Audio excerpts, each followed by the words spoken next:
राम राम दोस्तों, मैं आपकी प्यारी दुलारी चुगल किशोरी। कैसे हैं आप लोग? हम तो बिल्कुल ठीक हैं और रोज की तरह आपकी चुगल किशोरी आपके सामने हाजिर है ढेर सारी ओरिजिनल चुगलियां लेकर।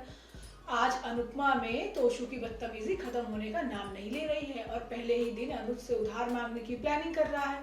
अब अनुपमा को भी समझ नहीं आ रहा है कि कैसे वो तोशु की हरकतों को बदले। तो वहीं ये रिश्ता में एक मुसीबत से निकली तो दूसरी मुसीबत में जा फंसी। अब यही हाल है हमारी अभीरा का। अभी टूटी फूटी घर आई है और चारू वाले कांड में फंस गई है और इस बार तो उसका साथ अरमान भी नहीं देने वाला, जबकि गुमे किसी के प्यार में सभी की पोल रिसेप्शन में ही खुलने वाली है और तमाशा करेगी रीवा की माँ। आखिर बदला भी तो लेना है। अब ये तो थी मोटा मोटी जानकारी, लेकिन पूरी जानकारी के लिए रोज की तरह आपको हमारा शो देखना होगा। तो चलिए बिना देरी के प्लेन में बैठकर अनुपमा के घर चलते हैं और जानते हैं कि आज वहां पर क्या हो रहा है।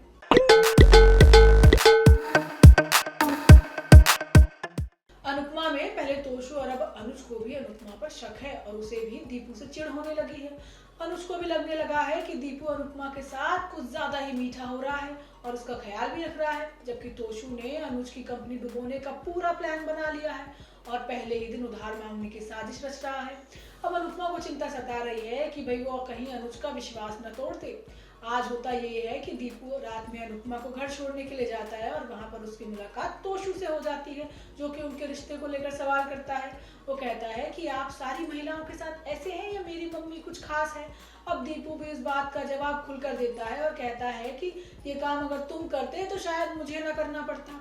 अब अनुपमा भी पारितोष को बकवास बंद करने के लिए कहती है, लेकिन नशे में धुत पारितोष किसी की बात ही नहीं सुनता। वो अनुपमा को बताता है कि भाई वो कल से अनुज की कंपनी में काम करेगा।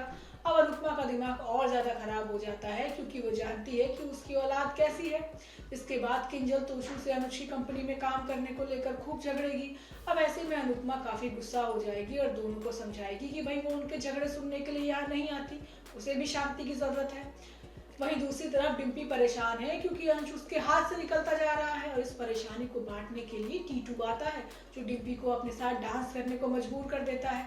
लेकिन आगे आने वाले एपिसोड में बड़ा ट्विस्ट ये आने वाला है कि अनुज श्रुति की शादी के लिए श्रुति के माता पिता अमेरिका आ रहे हैं। अब ये सुनकर अनुज को तगड़ा झटका लगने वाला है। अब अनुज शादी करने को तो तैयार नहीं है और उसका पूरा ध्यान अनुपमा और दीपू पर है, जो कुछ ज्यादा ही पास आ रहे हैं।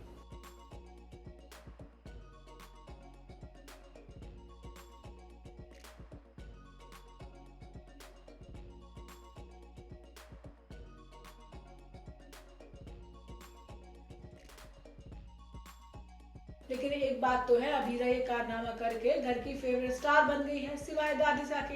लेकिन आज होता ये है कि युवराज जंगल में जबरन अभीरा से शादी करने की कोशिश करता है और वो अभीरा का मंगलसूत्र तक तोड़ देता है। बेचारी अभीरा खूब बचने की कोशिश करती है, लेकिन युवराज उसके साथ मारपीट पर उतर आता है। लेकिन ऐन मौके पर अरमान पहुंच जाता है और अभीरा को बचा लेता है। अब जान बचाने के बाद अरमान अभीरा को खूब सुनाता है और कहता है कि उसने उसे बताया क्यों नहीं, क्यों सारी मुसीबत अपने सर ले ली। अब अरमान पूरे रास्ते अभीरा को डांटता है, लेकिन अभीरा घर के अंदर पैर नहीं रखती क्योंकि दादिसा ने तो आने से मना किया है। अब माधव घर वालों को सच्चाई बताता है कि ये सब अभीरा ने विद्या की जान बचाने के लिए किया। तो वहीं दूसरी तरफ दादिसा को ये भी पता चल गया है कि भाई चारू नौकरी कर रही है और इतने दिन से सबका उल्लू बना रही थी। उसने चारू को देव के साथ देख लिया है। अब दादिसा को लगता है कि उसका देव के साथ चक्कर चल रहा है। अब वैसे भी चारू देव को पसंद करने लगी है, लेकिन इन सब में चारू का साथ देगी अभीरा और खुद ही नई मुसीबत में फंस जाएगी। वहीं गुमे किसी के प्यार में सभी की पोल रिसेप्शन के दिन ही खुलने वाली है और सभी पूरे भोसले परिवार की बेइज्जती होने वाली है। अब बेइज्जती करेगी भी रीवा की माँ, जो काफी समय से अपनी बेटी के साथ हुए नाइंसाफ का बदला लेना चाहती है। अब सभी भी सबके सामने सच बोल देगी कि भाई वो एक वेटर का काम करती है। मतलब रिसेप्शन में ही खूब हंगामे होने वाले हैं। आज के एपिसोड में आप देखेंगे कि ईशान, सभी और रीवा आपस में ही लड़ रहे हैं। अब ईशान सभी से कहता है कि भाई रीवा तुम्हें तैयार कर देगी ताकि नीचे जाकर वो सब कुछ संभाल ले, लेकिन सभी को पता है कि रीवा ऐसा कर नहीं पाएगी और उसे ताने देगी। लेकिन ईशान के हाथों मजबूर होकर बेचारी हाँ कर देगी। अब रीवा भी मौके का फायदा उठाकर सभी को चोट पहुंचाने की कोशिश करेगी। रीवा इस दौरान सभी को बताएगी कि उसकी बदतमीजी की वजह से ही अक्का साहिब ने पार्टी में आने से इनकार कर दिया। अब ये सुनकर सभी को भी बुरा लगेगा और वो अक्का साहिब को मनाने के लिए पहुंच जाएगी, लेकिन अक्का साहिब तो उसे वहां से भी भगा देगी। असली मजा तो तब आएगा जब लोगों की भीड़ सभी को छोड़ रीवा को ईशान की पत्नी समझेगी और उसे बधाई देगी। लेकिन ईशान मामले को संभाल लेगा और बता देगा कि भाई सभी उसकी पत्नी है। लेकिन अब उसका मन भी इन रस्मों में लग नहीं रहा है। अब पार्टी में आए कुछ मेहमान सभी को पहचान लेंगे क्योंकि उन्होंने उसे कैफे में वेटर बनते देख लिया था। अब अपनी इज्जत बचाने के लिए यशवंत लंबी लंबी फेंकता है और बताता है कि भाई सभी बहुत अमीर घर की है और उसके पास पैसों की कोई कमी नहीं है। लेकिन ये झूठ सभी खुद नहीं बर्दाश्त कर पाएगी और सभी को सच बता देगी और कहेगी कि उसके पास कोई प्रॉपर्टी नहीं है, बल्कि वो तो पैसे कमाने के लिए कैफे में वेटर का काम करती है। अब बाकी की कसर रीवा की माँ पूरी कर देगी जो आग में घी डालने का काम करेगी। अब यशवंत को ये समझ नहीं आएगा कि वो मुंह कहाँ दिखाए और कहाँ छुपाए। तो दोस्तों ये तो थी आज के तीनों सीरियल की पूरी जानकारी। आपको हमारा शो कैसा लगा हमें लाइक कमेंट करके जरूर बताइएगा और अगर आपने हमारे चैनल को सब्सक्राइब नहीं किया है तो याद से वो भी कर लीजिएगा। हम आपसे फिर मिलने आएंगे इसी समय पर। राम राम।